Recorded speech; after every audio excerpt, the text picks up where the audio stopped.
Hi, today's video is about digitalizing, let's say scanning or copying your film and slide film.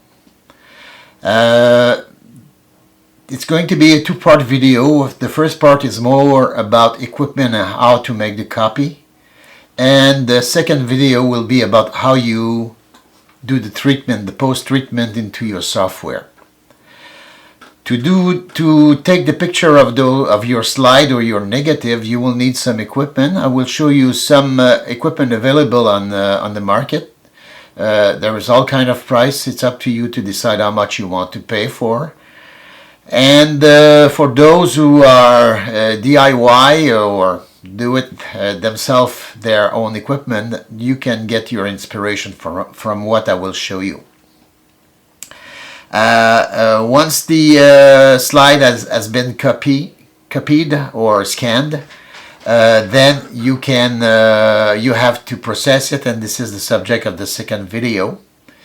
As you will see, there is some software available to do it easily and directly. Of course, those are payable. I mean, you need to pay for those software. As you can also use your own actual software that you own. Could be Photoshop, could be On1, could be Lumineuse, no matter which one, as long as the software has the curve function in it. So let's start with the equipment. Why would you like to scan your old film and your old slide film? There's many reasons. The first reason, personally, my first reason is this is a close-up activity that I want to experiment and know better. Another reason would be to be able to apply specific post-treatment to an old picture. At the time, it was not possible to do treatment. We only had to send the film to the lab, and then we received the plain picture as we took them. Now, if we want to make some specific treatment to the image, it's possible to do it through post-processing, and then of course you need to scan your images. Another reason would be because you would like to make a slideshow. You made some trip in the past with your family, and you'd like to remember those trips. And of course, for some reason, your old slide projector doesn't work anymore, and you would like to see those pictures. Then you can scan them, and you can show them on a computer or on a television screen. Could be also because you want to convert some old color pictures that you have. You want to convert them to black and white. Or the opposite, you want to take some old black and white film and you'd like to colorize them with a computer. Could be also because you know, a lot of people have their photo album into their cellular phone. So that would be nice if we could add some old picture to that photo album into your cellular phone, and for that you need to scan your old images. Also, you may have some friends, some family somewhere that would like to get an old picture that they saw in the past. You know, you made a trip with them, or you went on vacation with them. You took some picture, and they would like to have some picture to remember that trip. So if you can scan them, then you can send them through internet. So that's another good reason to scan your own film. And there is probably a lot more good reason to scan your own film and your own slide film. Before I start explaining how to scan film with a camera, let's see the other method we can use. One of these methods is the flatbed scanner. To do that, you need a flatbed scanner with a light source inside its cover. So when you remove this, there is a light source here that can illuminate the film, and then when the scanner is scanning, it will see the film by transparency. The advantage of this scanner, they can take many different size of film. Here I have a holder, a film holder for 35 millimeter film. However, the film has to be cut in the 6 frame part. You cannot do it with a full length film. You also have some holder for slide film, so each square can receive a slide mount in it, and of course the image with it. And you can also scan a larger size of film like the 120. The 120 is the film that you normally see with the Mamiya camera, Hasselblad, and other camera of that kind used by professional. So that's one of the advantage of the flatbed scanner. One of the inconvenience or the disadvantage of this scanner, the pixel barrette here that reads the film is very slow. It can take easily 2-3 minutes, even more, to scan one picture. Here is another type of scanner. This is called a film scanner. The advantage of this type of scanner, first, as you can see, it is a little bit smaller than the flatbed scanner. It takes less place beside your computer. And the other advantage, there is no glass inside, and the optics inside of this scanner is very specialized for this kind of work. So the quality you will get with a film scanner compared to the flatbed scanner is a lot better. However, the scanning principle is the same. It's a small barrette of pixel that moves slowly. Okay, now let's talk about the main subject of this video, which is scanning with the camera. What are the advantages of scanning with the camera? One of the first advantages of scanning with the camera is the speed.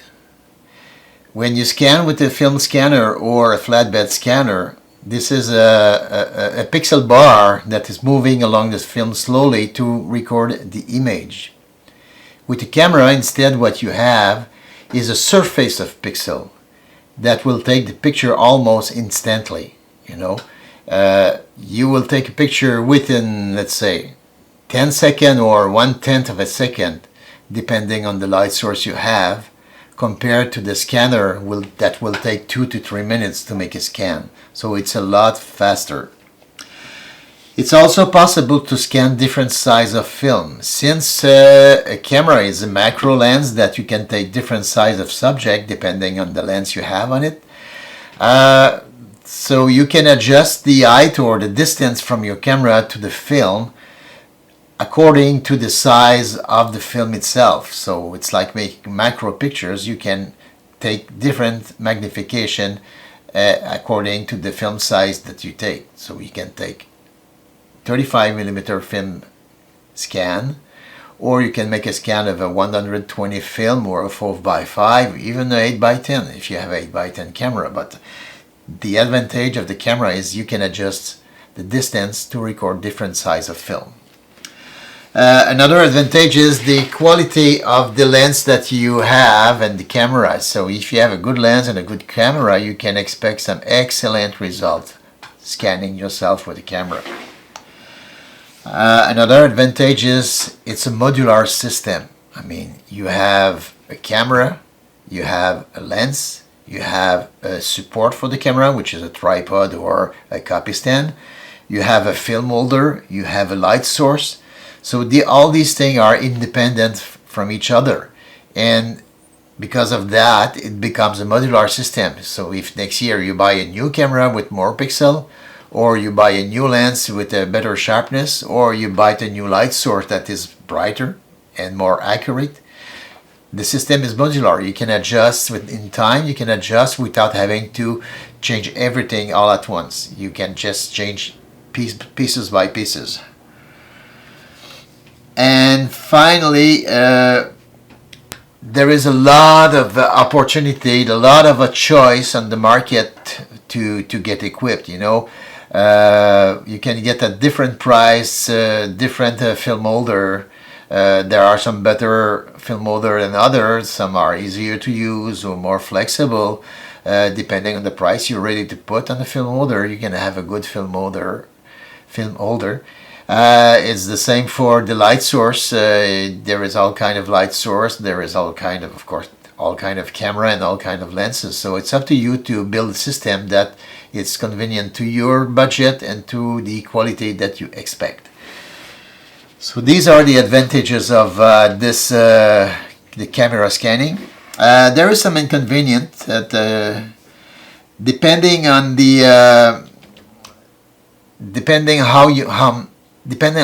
how you use your camera. I mean, the camera is not used only for scanning film. I mean, you will use it for macro photography. You may use it for portrait or landscape photography. So your camera has many use that you can use it, and of course, each time you want to scan a film, you have to do the setup again, install all the equipment, place everything in place to do the best scan as possible. So it's each time you want to make a film scan, you have to reset up your equipment. It also requires a good digital camera, and it needs to be done. I mean, the camera has to be able to save in the raw format, otherwise JPEG won't give you enough freedom, enough room to adjust accurately your color and your light. And finally, the document you will scan, instead of being enclosed inside of the flatbed scanner or enclosed inside of the film scanner like we saw before, normally the film is open on the environment at the top.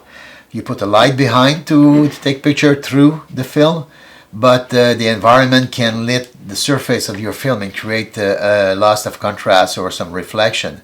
So unless you work in the darkness, you will have to put some kind of protection around your film so it doesn't get any light coming from the windows or from the ceiling. So it needs some protection to prevent some flare and some contrast loss. Okay, now let's talk about the equipment you need to take the picture. The first equipment I will talk is the camera and the optics. You can take picture with either DSLR or a mirrorless camera. It doesn't matter, both camera can do an excellent job. For the camera, I would recommend at least 20 megapixel. With 20 megapixel, you can almost record the grain on your film, so you don't really need higher than that. If you have it, good. Just remember that the optics you put on a higher megapixel camera needs to be a higher quality too at the same time. Otherwise, it's useless. But a camera with at least 20 megapixel and a camera that can save into a RAW format, because you want to use as much latitude as possible when you process the film. For the optics, of course, best of the best would be a macro lens, because a macro lens can focus from infinity to 1:1 or 1x magnification. That means if you have a full frame camera and you want to copy a slide, they are both the same size. The sensor size of the full frame and the negative side of 35 millimeter film is the same, which is 24 millimeter by 36 millimeter. So with the macro lens capable of 1:1 or 1x, you will be able to copy 35 millimeter film, which is almost the smallest size you would probably copy. And of course, if you want to copy larger size film like the 120 or 4x5 or 8x10, then there is no problem. The lens can easily reach those magnification range also. If you don't have a macro lens and you don't have the money right now to get one, you can eventually use either a small zoom lens that came with your camera, or even better, a normal lens, 50 millimeter lens if you have one.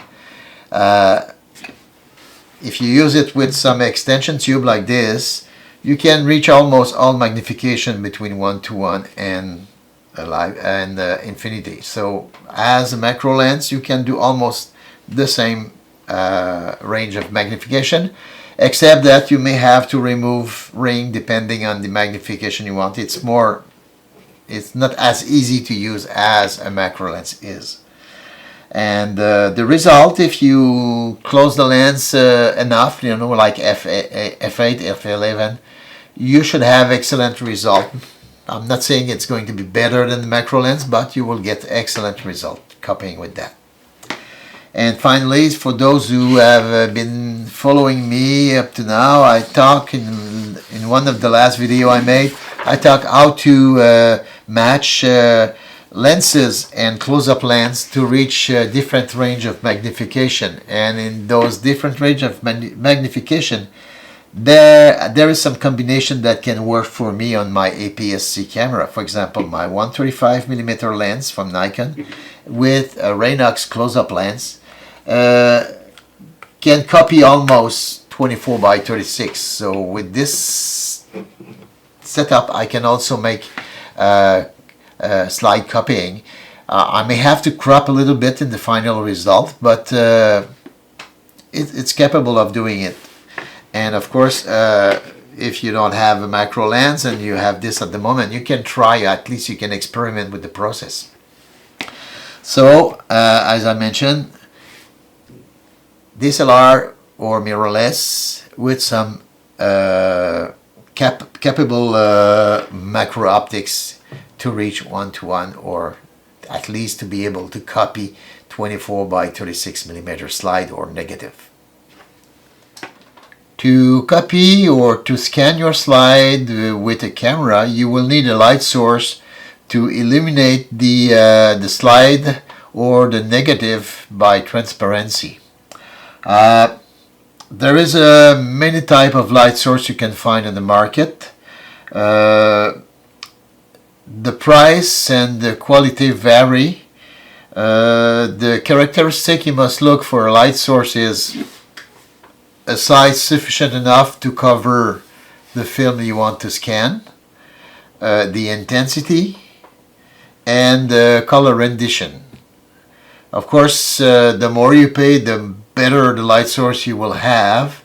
You may not need the best one to do what you want, but just to explain, light table like this one, okay, will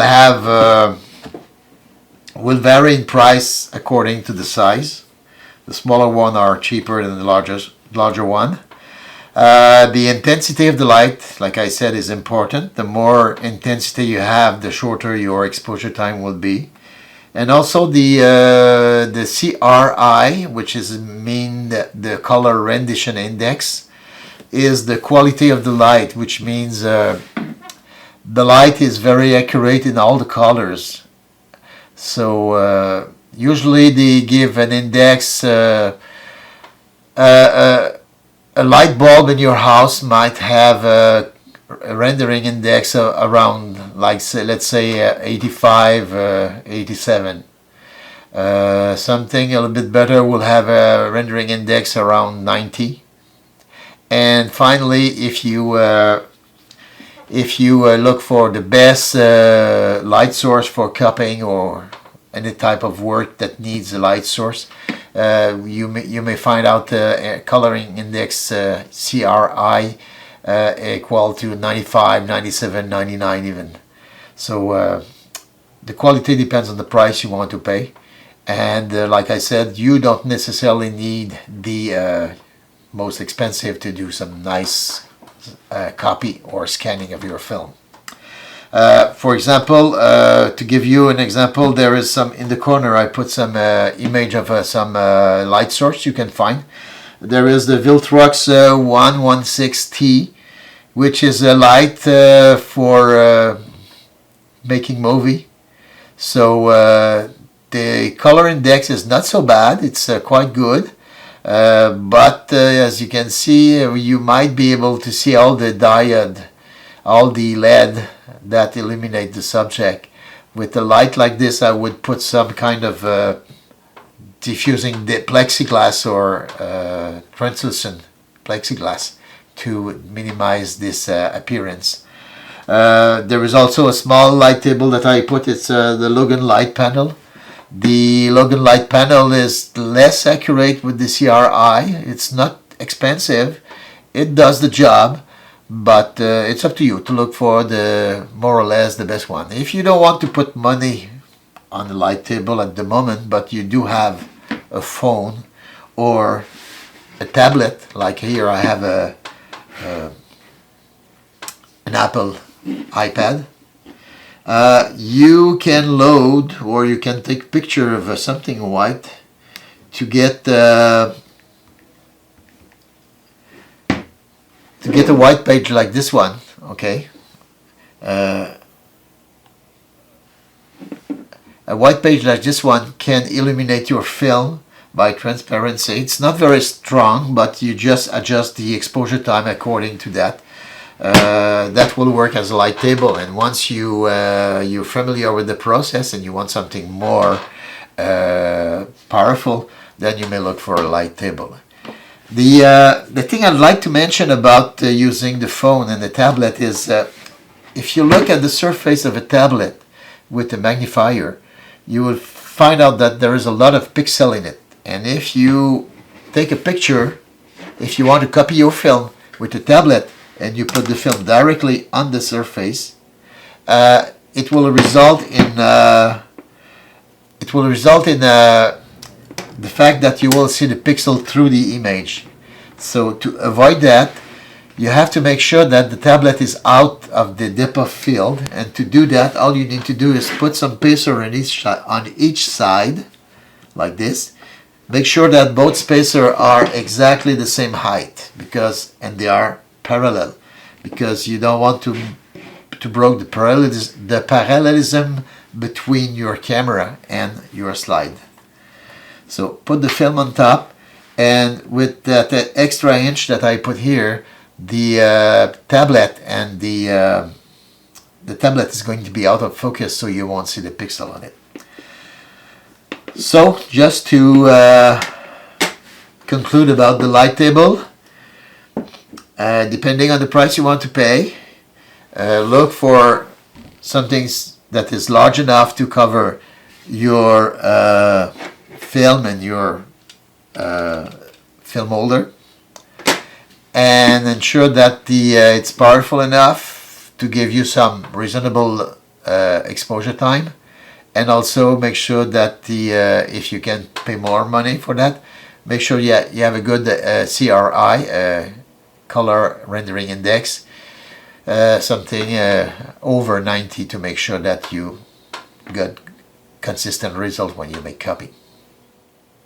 The film holder. The first goal, the first purpose of a film holder is to maintain the film as flat as possible. Eventually, if the environmental condition gets too dry or too humid, the film may start to curl, and when it curls, of course, it's not flat. You may not have enough depth of field to make a sharp focus all over the image. So to prevent that, we normally mount the negative or the film or the slide film into a film holder. The second purpose of a film holder, some can do it, some cannot. These one cannot do it, is to maintain the film window at the same place all the time when you are moving the film. For example, if you look in the right corner, I put pictures of a film holder called the Essential Film Holder. This holder is placed on the light tables in such a way that there is no movement possible of the copying window. And when you move the film, you only have to pull on the film to make sure that it's getting to the next picture and without moving the location. So that's the second purpose of a film holder. The Essential Film Holder that you see also has a nice translucent panel underneath to diffuse the light. So if you use it on a high pad, for example, or on a LED light that makes some kind of hot spot in your image, the diffuser is going to reduce those hot spots. And if you look at the second picture, I put also a picture of another film molder. It's called the bellow 360.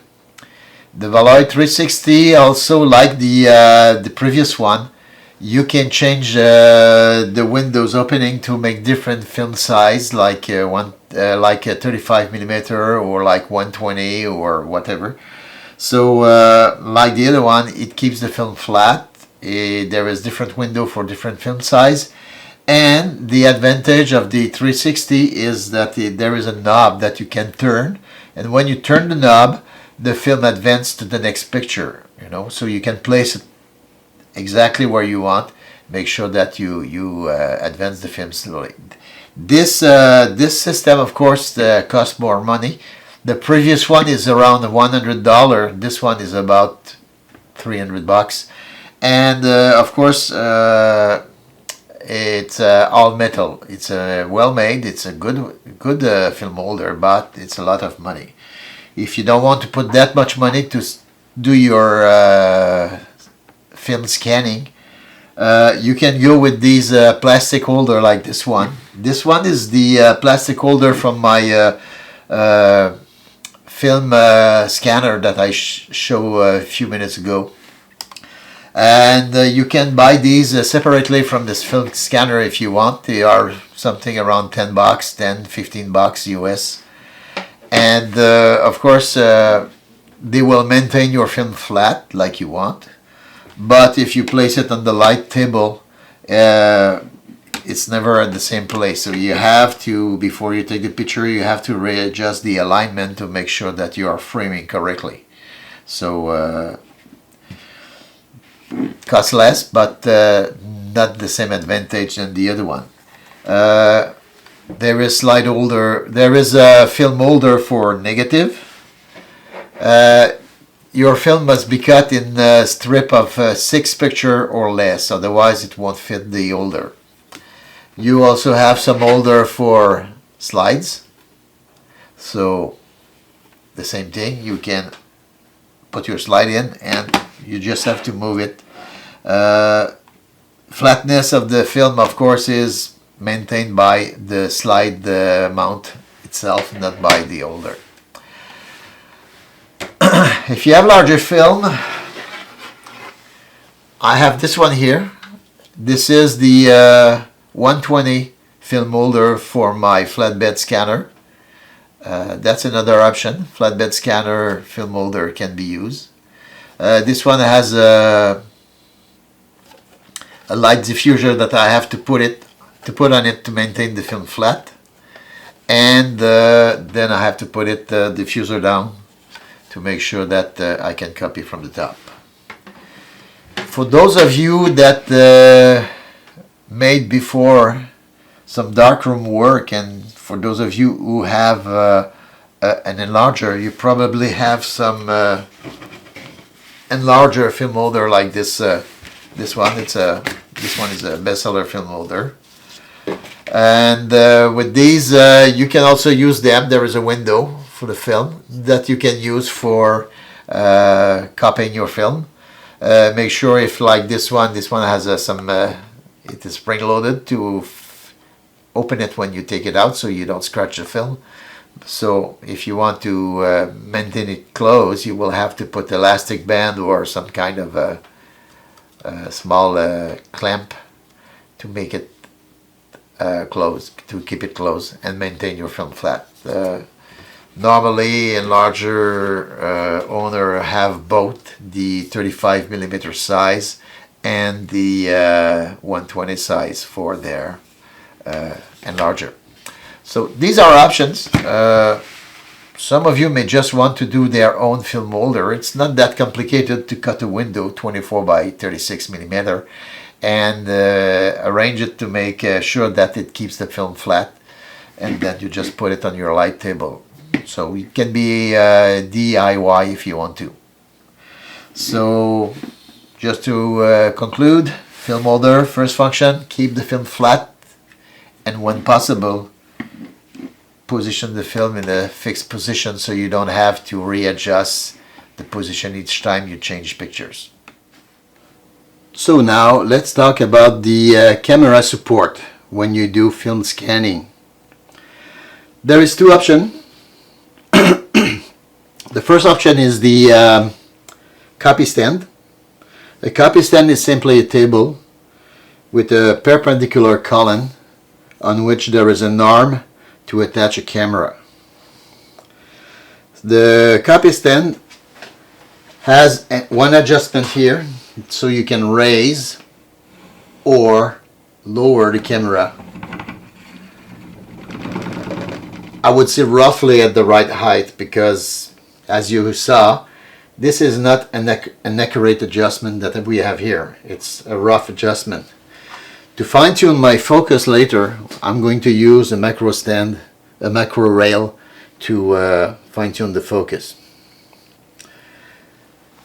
With the copy stand, I also put a tripod head on it, so I can adjust the level the camera with the film holder.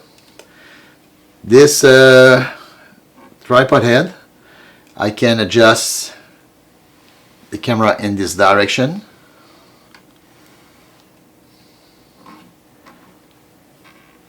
and with this lever I can adjust the camera in this direction. So I got two controls to make the camera parallel to the film holder and one control to adjust the focus. This kind of table is quite expensive. You will find a copy stand ranging for the cheapest one around $100, and for the really good one as much as $2,000. So copy stand is kind of expensive, and if you are not doing it frequently, I mean copying document, it's no worth to invest money on a copy stand. Instead, you can use your tripod like I did here.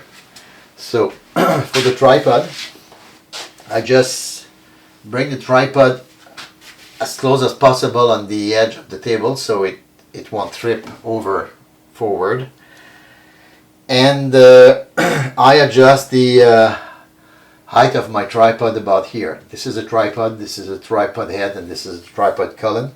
So the tripod height is about the same level than the table. So like the copy stand, I can make a rough adjustment with my colonne here. So I can go up and down as I want. I just place it roughly at the right height that I need. And then I use, again, a macro rail to fine-tune my focus. As the other system, I can rotate with the tripod head. I can rotate the camera in these directions, as I can rotate the camera in this direction. Of course, it's easy with a three-way pan head, but if you have a ball head, it might be more difficult to adjust.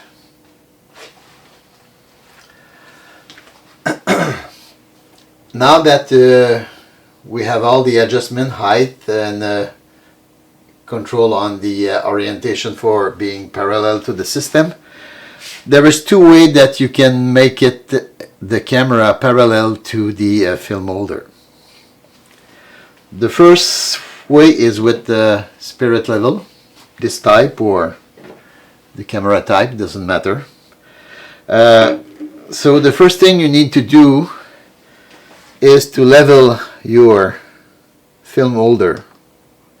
So make sure that the film holder is level.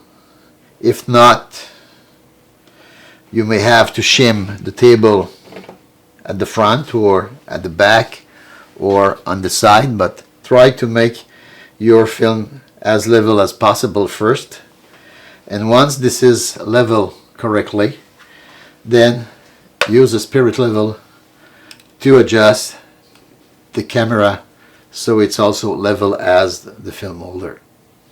So that's the first method to adjust the level, the parallels, to adjust the camera so it's parallel to the film holder. A second way to do it, and the second way you don't have to adjust the level of the film holder. It can be left like that. You just take a mirror that is flat and you put it on the film holder. Then you close down the diaphragm of your camera as much as you can so you can see it. And looking in the finder, you try to adjust the diaphragm in the center of the picture like I did in this image here. So adjusting the center of the diaphragm in the center of the camera means that the camera is exactly parallel to the film holder. So if you can make that adjustment, then you are parallel, and all you need to do to finish is adjusting the height for the focus and for the right framing. Okay, now that we have seen most of the necessary equipment to make film scanning with the camera, let's describe the procedure itself. So first thing I would do would be to use either the tripod or the copy stand to make my setup. As a light source, I would use a phone or a tablet, as most people have.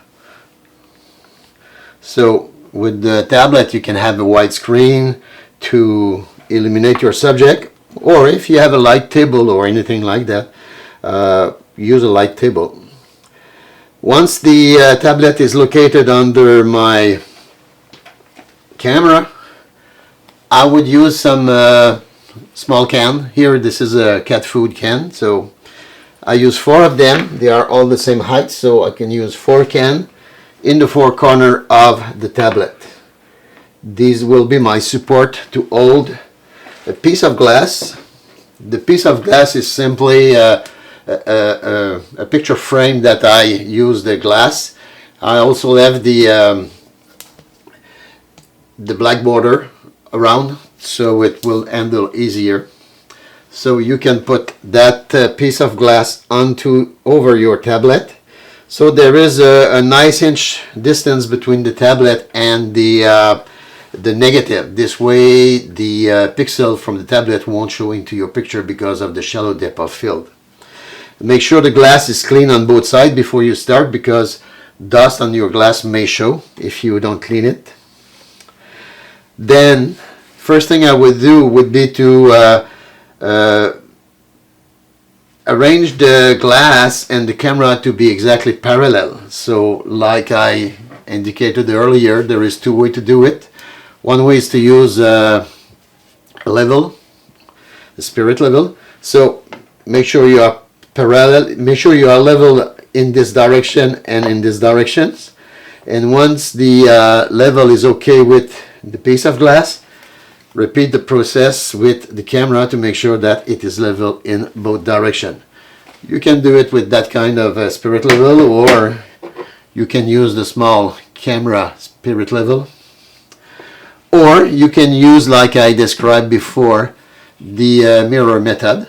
So just place a flat mirror on your glass, close down the diaphragm and make sure it is visible in the mirror, and arrange the alignment of the camera such a way that the center of your diaphragm is in the center of your viewfinder or your screen at the back. This way, when it is in the center, you know that both camera and the glass plate are parallel. Because the tablet is larger than the film holder, you will get a lot of light around the film holder that will enter into your camera lens and may reduce the contrast. To prevent that, I recommend you to take a piece of black paper or black cardboard, that in which you will cut a hole that is slightly larger than the negative itself. 35 negative is 24 by 36 meter large, so I made a hole 28 by 40 millimeter large, so it's just larger, a bit larger than the image itself. Fold the four corners so you can easily move that sheet of paper on the glass. Place it in the center, and then you can put your film onto it. Before you do that, make sure that you will clean the dust with a blower as much as you can. If some dust are kind of a little bit more resistant, then you may use fiber cloth like we use for glasses, and you can slowly and with just a slight pressure clean the surface of the negative, and then you finish with the blower. Just make sure you don't scratch your negative when you do that. And when the negative is clean and the glass is clean, you can place the film holder under your camera. With the folded the corner of your black sheet of paper, you can easily move it to place it exactly in the center. Adjust the horizontal and level the image. Once this is there, adjust the fine focus with the macro rail, so this way you will have a nice focus, and once it is okay, just lock it in place so it doesn't move anymore. So now you're ready. Negative is clean, centered, in focus. You can take the picture. If you don't have one, you have to use the self timer on your camera to absorb the vibration, or you can use either a mechanical shutter release, an electrical shutter release, or a wireless shutter release. So with this you will prevent vibration with the camera. So once it is ready, you can take your first picture. To go to the next one, just move your film holder to the next picture. Readjust the framing so you're correctly adjusted.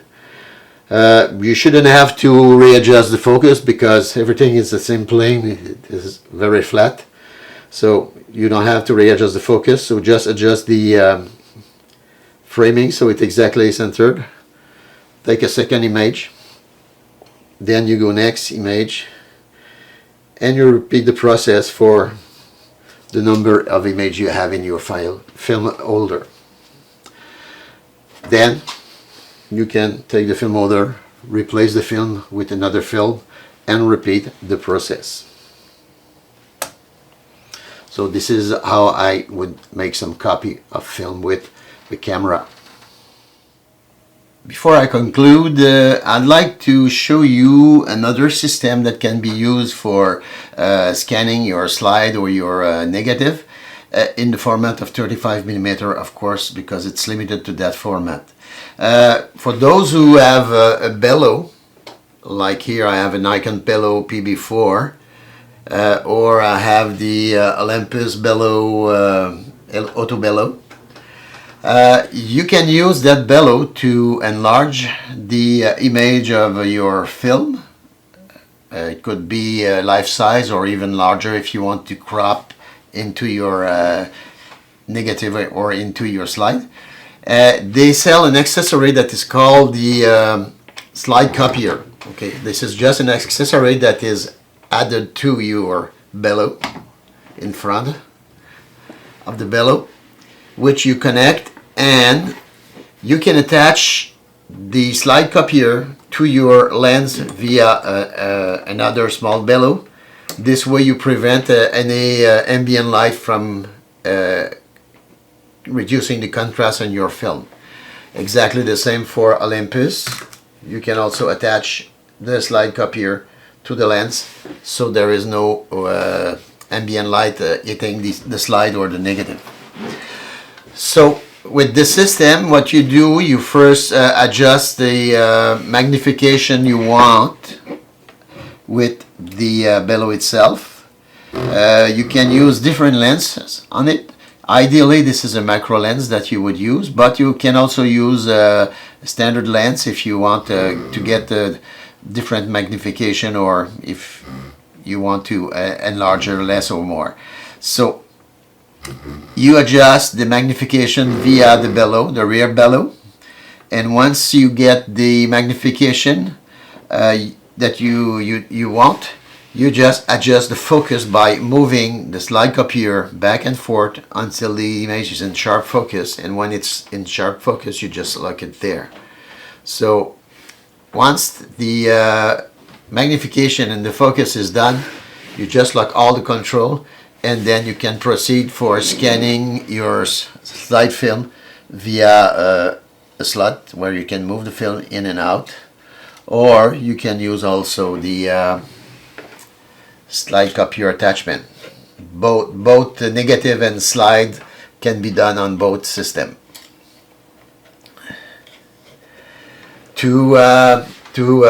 For the illumination for the light source, I simply use a LED bulb that I put in front of the subject, about a foot in front, so there is no hot spot in the image. And ideally you would use a daylight LED lamp, so you get almost the perfect color rendition that you need. These bellow and these bellow attachment are not manufactured anymore by Nikon and neither by Olympus, but you can find some of those on the used market, on eBay, on some other supplier maybe, so they are still available, and they are a good system if you want to copy only 35mm size film. We cannot use these to copy 120 film like the Hasselblad film or Mamiya film. And finally, there is some comparable system made by Nikon. They don't use a bellow, they just use the macro lens, but this is a slide adapter that you can put in front of their own macro lens. If you look in the corner, the system is called the ES2 slide copier, and this attachment works well with the 40mm macro lens from Nikon and the 60mm macro lens from Nikon. No other lens can use it. It's easy to use. You just attach it in front of the lens and you use it exactly the same principle than these slide copier attachment. If you have a Nikon D850 or the Nikon D780, these two cameras have the possibility inside of their software to convert the negative image into a positive image directly in the camera with when done in the JPEG format. If you want to get more latitude with the raw files, then you will have to use the to record the image on the raw format as a negative and then convert it to positive through your software. Other than Nikon, there is the company bellow, the one that made the film holder I showed you before, the bellow 360. They are working now on a project to make a slide attachment similar to the Nikon attachment. It's going to be called the bellow Easy 35, also done only for 35mm film, but the system will be made for any lens, any camera that you have, as long as they can focus close, like a close-up lens. And the system also include a light source, integrated light source into the slide copier, so you don't have to use a separate lamp, which means bellow is working to make it with a very high CRI, a very high index for the color rendition. So this is the other possibilities I wanted to talk to you before concluding my video. Before going to the conclusion, let me show you a few scan images that I made with slide film and with negative film.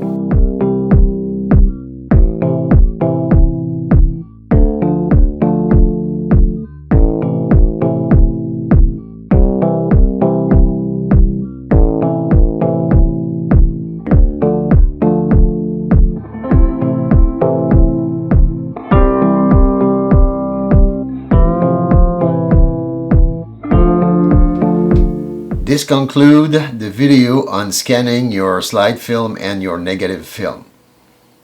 As you saw, and depending on the quality you want and the number of slide or image that you have to scan, there is all kind of equipment that will satisfy your budget. The next video will be about how you can process the scan images into your software or into a specialized software. If you enjoyed this video, do not hesitate to click the like button under this video. By the same occasion, those who are not already subscribed to my channel, please subscribe. And let know your photographer friends about my channel. The more people that will follow me on YouTube, the more I will be motivated to prepare more videos like this one. Thank you all of you that viewed this video, and until next video, enjoy photography.